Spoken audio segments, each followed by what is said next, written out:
recently released Aldon Smith could end up being a pretty no-brainer, connection for the Denver Broncos. Now, for those of you who missed it, Aldon Smith was informed by the Cowboys they're going to be letting him go here in the very near future.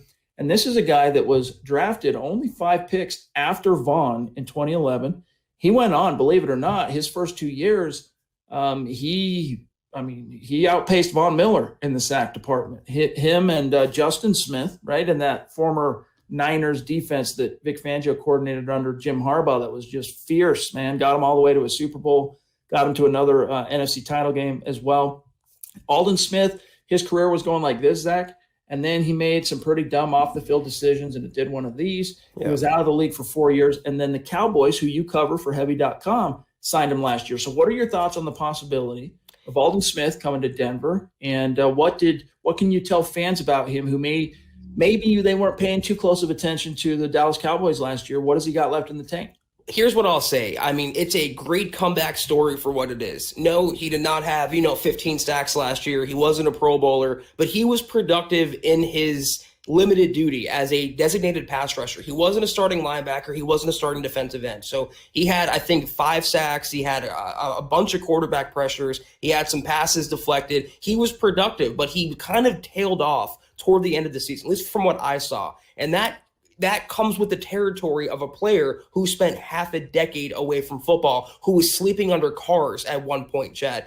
But I don't know how much this is commonplace. I know in Denver media it's not out there yet, but in Dallas media, there's speculation that Aldon Smith, unfortunately, is grappling with another off-the-field issue. And that's why the Cowboys, who previously indicated multiple times they wanted him to come back, they decided to cut him loose. And he would have fit their scheme perfectly. You cannot have too many pass rushers, and he was productive last year. But that's the scuttlebutt about Aldon Smith. And if that's the case, obviously, I don't want Denver to go anywhere near him, Chad.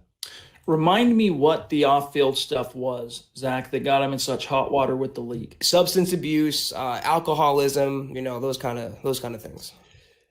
You're playing with fire. And if that's true, what the buzz you're hearing in and around Dallas, that he might have some further discipline perhaps coming from the league, then the Broncos definitely are going to avoid that. So they'll do their due diligence, and I'm sure if it's already matriculated to media, Denver Broncos, I'm sure, know what's going on with that. But all things being equal, Zach, if that weren't an issue or turns out to be unfounded or not an issue, I mean, the Broncos could do far worse than bringing in a guy like Aldon Smith, not only because he can produce for you even at this age, he's entering his age 32 season. He can produce for you, depending on reps, depending on snaps, in a non-Vic Fangio scheme, 6 sacks. That's probably like the floor for him on a regular 16-game season. But teaming him back up with Vic and getting him back under the wing of him, Ed Donatel, who's secondary, but still he's the defensive coordinator now, it could have a very galvanizing, type of maybe resurrect the career, so to speak, of Aldon Smith, who, as you can see here, guys, he had a solid year in Dallas last year.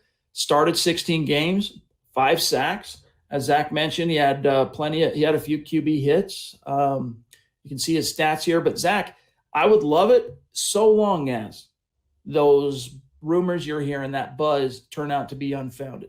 Yeah, I mean, I wouldn't cry about it, but as always, I'm prone to give the younger players on the roster more playing time, let them eat. Malik Reed had a breakout season last year. I understand the Broncos need depth, but if they want to have depth at outside linebacker, just sign Eric Wilson, who can play inside linebacker as well. No off-the-field concerns, productive, versatile. Aldon Smith will never, ever be what he was in 2011 and 2012. And sad, Chad. He was on the verge of a perennial All-Pro, if not Hall of Fame level career. And I have no doubt that Vic Fangio can reach him, because last year, Mike Nolan, the Cowboys defense was a joke. It was comical. He would be productive here, but at what cost? You'd be always wondering if he's going to go off the radar. You'd be always wondering if he's going to, pardon my pun here, fall off the wagon. I don't want to have that worry in this locker room. This is a crucial, paramount season for George Paton in year one, and I don't think taking on locker room risks like Aldon Smith, despite the upside, is worth it. We'll see how it shakes out, but he actually had 33.5 sacks through his first 2 seasons in the league. Meanwhile, Von Miller had a grand total of, 20 29-30. He had 30 total sacks through his first 2 seasons. So a lot of people credit, Zach, those very productive early years of Aldon Smith. They credit that production to not only Fangio, the Fangio effect, but working in tandem with Justin Smith, because Justin Smith was a 5-tech defensive end. He put his fingers in the dirt and rushed right in front of Aldon. So he had the inside gap, he had the B gap, and Aldon Smith had the C gap. And a lot of people say, well, his production early on was due to Justin Smith demanding so much attention that it simply left Aldon Smith with more one-on-one type of opportunities than is normal. Be that as it may, there might be some truth to it. However, the one thing you can't say is that Aldon Smith, despite having Justin right in front of him, he didn't have opposite him a complement like Vaughn did early. Elvis Dumerville, DeMarcus Ware. He had, what was his name? Ahmad Brooks, solid guy. But Ahmad Brooks was like a 6 to 8 sack a year type guy. He wasn't a dominant, changing the game type of pass rusher.